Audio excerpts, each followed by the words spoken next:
मेरठ के चर्चित ललिता गौतम हत्याकांड को लेकर सोमवार को कमिश्नरी चौराहे पर उस वक्त हंगामा खड़ा हो गया जब न्याय की मांग को लेकर धरने पर बैठे प्रदर्शनकारियों को पुलिस ने बल प्रयोग कर वहां से हटा दिया। इस दौरान कई लोगों को हिरासत में लेकर पुलिस लाइन ले जाया गया। ललिता गौतम हत्याकांड में कार्यवाही की मांग को लेकर प्रदर्शनकारी कमिश्नरी चौराहे पर धरना दे रहे थे। पुलिस ने उन्हें हटाने का प्रयास किया, लेकिन प्रदर्शनकारियों के नहीं मानने पर हल्के बल का प्रयोग कर धरना समाप्त करा दिया गया। इस दौरान कई लोगों को हिरासत में लेकर पुलिस लाइन ले जाया गया है। मौके पर वरिष्ठ पुलिस अधिकारी यानी एसएसपी स्वयं पहुंचे और पूरे घटनाक्रम की कमान संभाली। एसएसपी ने अधिकारियों और पुलिसकर्मियों को आवश्यक निर्देश देते हुए स्थिति को नियंत्रित कराया। एसएसपी ने कहा कि पुलिस इस मामले में पहले ही मुख्य आरोपी को गिरफ्तार कर जेल भेज चुकी है। इसके अलावा अन्य आरोपियों के खिलाफ भी कानून के तहत कार्रवाई की गई है। उन्होंने स्पष्ट किया कि मामले में किसी भी दोषी को बख्शा नहीं जाएगा और कानून के अनुसार आगे की कार्रवाई जारी रहेगी। आपकी जांच में क्या पाया गया, क्या कार्रवाई की जाएगी? देखिए, 15 मई को एक महिला थाना टीपी नगर क्षेत्र से गुमशुदा हुई थी, जिनके परिजनों द्वारा 16 मई को थाना टीपी नगर पर सूचना दी गई थी। 17 मई को इनका शव थाना रोहटा के ग्राम से प्राप्त हुआ था। इनकी तत्काल शिनाख्त की गई थी। सीसीटीवी में जो चैन था जिसके साथ में ये जाति दिखाई पड़ रही थी, उस पर नामजद मुकदमा लिखा गया था। इलेक्ट्रॉनिक इनपुट्स के आधार पर और सीसीटीवी की ट्रेल के आधार पर मुकदमे का सफल अनावरण किया गया था। इसकी विवेचना क्षेत्राधिकारी ब्रह्मपुरी के द्वारा की जा रही थी। इसमें पुलिस की तरफ से ही 2 अन्य नाम सामने आए थे जिन्होंने साक्ष्य मिटाने का कार्य किया था।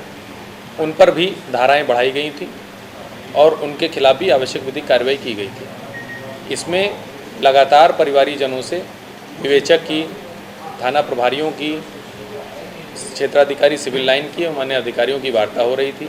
इनके द्वारा जो भी बिंदु उठाए गए थे उसका संतोषजनक समाधान किया गया था, परंतु कुछ अराजनीतिक तत्वों द्वारा, कुछ अवैधानिक तत्वों के द्वारा इनको भड़काया जा रहा था। इसको अनावश्यक एक कुत्सित प्रयास किया जा रहा था, इसको एक अलग कलर देने का।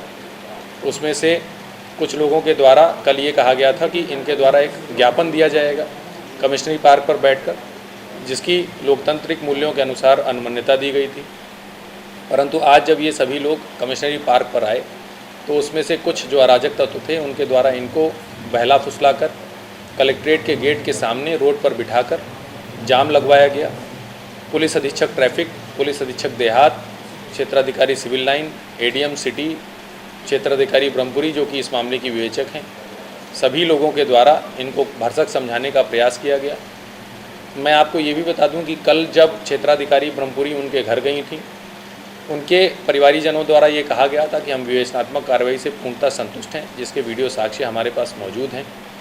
परंतु कुछ अराजक तत्व, जिसमें से 5 की पहचान हमारे द्वारा की गई है, जिसमें से एक अन्य जनपद से जिला बदर भी बताया जाता है। एक व्यक्ति पर इसमें पूर्व में राष्ट्रीय सुरक्षा अधिनियम के तहत भी कार्रवाई हो चुकी है। एक व्यक्ति के ऊपर नोएडा जनपद में भी मुकदमा है। ऐसे लोग जो जनपद के बाहर से आए हुए थे, जिनका इस मामले से कोई लेना देना नहीं था। कई लोगों से जब ये वार्ता की गई तो उनको ये भी नहीं पता था कि प्रकरण क्या है। इसमें एक व्यक्ति जिसका नाम दिग्विजय सिंह भाटी बताया जा रहा है, उसके बारे में आपराधिक रिकॉर्ड हम लोग खोज रहे हैं। ये अमरोहा जनपद से जिला बदर बताया जा रहा है। इसके द्वारा लोगों को भड़काया गया। एक व्यक्ति रवि गौतम जो कि नोएडा जनपद का रहने वाला है, उसके द्वारा भी लोगों को भड़काया गया तथा लगातार पुलिस अधिकारियों के समझाने के बावजूद, प्रशासनिक अधिकारियों के समझाने के बावजूद भी ये रोड से नहीं हटे। बहुत देर हो जाने के उपरांत इनको वहाँ से हटाया गया है। इस प्रकरण में सुसंगत धाराओं में मुकदमा पंजीकृत किया जाएगा एवं आवश्यक विधिक कार्रवाई की जाएगी। सर, बताया जा रहा है कि इन्हें लालच दिया गया था कि तुम्हारे लाइसेंस बनवा देंगे। जी, ऐसी चीज़ें हमारे पास ऑडियो रिकॉर्डिंग भी उपलब्ध हैं, जिसमें लड़की के भाई को कुछ लोगों के द्वारा ये प्रलोभन दिया गया था। कई प्रकार के प्रलोभन दिए गए थे, लाइसेंस से लेकर अन्य प्रकार के प्रलोभन दिए गए थे। उस प्रकरण की भी जांच की जा रही है। हमारी जो जनपदीय सर्विलांस सेल है उसको भी लगाया गया है। ऐसे जितने भी लोग होंगे जो इसको अनावश्यक एक अराजकता का माहौल बनाने का प्रयत्न कर रहे थे, उन सभी के विरुद्ध आवश्यक कार्रवाई। किस तरीके से, जब ये आप बात इन्होंने मानी नहीं तो किस तरीके से पुलिस को हटाना पड़ा इनको, और कितने लोगों को हिरासत में लिया गया है? अभी 5 लोगों को हिरासत में लिया गया है और जो न्यूनतम आवश्यक बल प्रयोग है वो किया गया है।